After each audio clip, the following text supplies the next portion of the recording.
Hello everyone, कैसे हैं आप सब। मैं हूं विवान और मैं काफ़ी दिनों बाद आज आपके सामने आया हूं क्योंकि कुछ पर्सनल इश्यूज़ की वजह से मैं वीडियो नहीं डाल पा रहा था और अब सारे इश्यूज़ ख़त्म हो गए हैं। तो अब आपको रेगुलर बेसिस पे मेरे वीडियोस मिलेंगे, जो मैं आपको कंटेंट दूंगा बढ़िया बढ़िया, वो आपको रेगुलर बेसिस पे मिलेंगे। अब कोई बीच में डिस्टर्बेंस नहीं होने वाली है, ठीक है बच्चों। तो एक बार फिर मैं आपका स्वागत करता हूँ आपके अपने चैनल जिसका नाम है द ज्ञानपीठ। और आज मैं आपके लिए क्लास 11th का एक बहुत ही इंपॉर्टेंट टॉपिक लेके आया हूं, ट्रिग्नोमेट्री का। एक्चुअली होता क्या है, ट्रिग्नोमेट्री क्लास 11th में इतने सारे फॉर्मूले होते हैं कि बच्चे उस फॉर्मूले में कंफ्यूज रहते हैं। तो उनके लिए कुछ जो है मैं बढ़िया से ट्रिक्स लेके आया हूं जिससे कि उनको उस फॉर्मूले को रटने की जरूरत नहीं पड़ेगी, ठीक है बच्चों। तो इस वीडियो में आप थोड़ा सा ये ध्यान दीजिएगा कि मैं क्या आपको ट्रिक्स समझा रहा हूं, क्या मैं आपको पैटर्न समझा रहा हूं जिसके बेसिस पे आप सारे फॉर्मूले याद कर सकते हैं, ठीक है बच्चों। तो ट्रिग्नोमेट्री में कुछ मैं आपको फॉर्मूले बता रहा हूं, याद करने के तरीके बता रहा हूं, ट्रिक्स बता रहा हूं, ठीक है बच्चों। ध्यान दीजिएगा क्या कि साइन ए प्लस बी की बात करते हैं, साइन ए प्लस बी, साइन ए माइनस बी की बात करते हैं बेटा, फिर कॉस ए प्लस बी की बात करते हैं और फिर कॉस ए माइनस बी की बात करते हैं।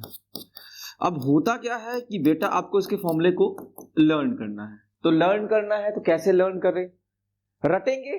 तो एक चीज समझ जाइए कि मैथमेटिक्स में अगर आप चीजें रट रहे हैं तो फिर वो आगे जाके आपके लिए प्रॉब्लम क्रिएट करेगी, दिक्कत आपको होनी है, क्योंकि आगे जाके आप फॉर्मूले को भूल जाएंगे। क्योंकि एक ही फॉर्मूला नहीं आपके पास, मैथमेटिक्स में बहुत सारे फॉर्मूले हैं जिनको आपको लर्न करना है। तो आपको थोड़ा सा अपने अंदर क्रिएटिविटी लानी पड़ेगी, अपने दिमाग में कुछ चीजें क्रिएट करनी पड़ेगी, कुछ पैटर्न सेट करने पड़ेंगे जिससे कि आपको फॉर्मूले के रटने की जरूरत न पड़े, ठीक है बच्चों।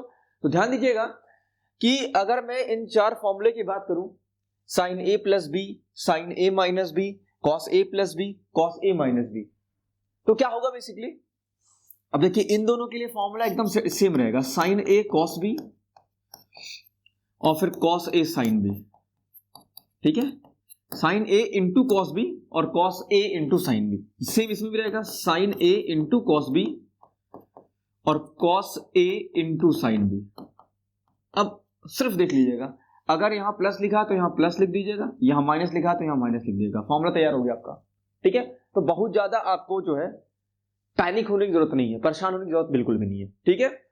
इसकी बात कर ले कॉस ए प्लस बी और कॉस ए माइनस बी की, तो जरा सा देखिएगा, cos A into cos B, sign A into sine B, एक ये हो गया बेटा, cos A cos B sign ए और साइन बी। इसमें एक चीज का ध्यान क्या रखेंगे आप, अगर यहां प्लस है तो यहां माइनस लिख दीजिएगा और यहां माइनस है तो प्लस लिख दीजिएगा। साइन वाले में ऐसा नहीं था, साइन में प्लस के लिए प्लस लिख दिए थे, माइनस के लिए माइनस लिख दिए थे।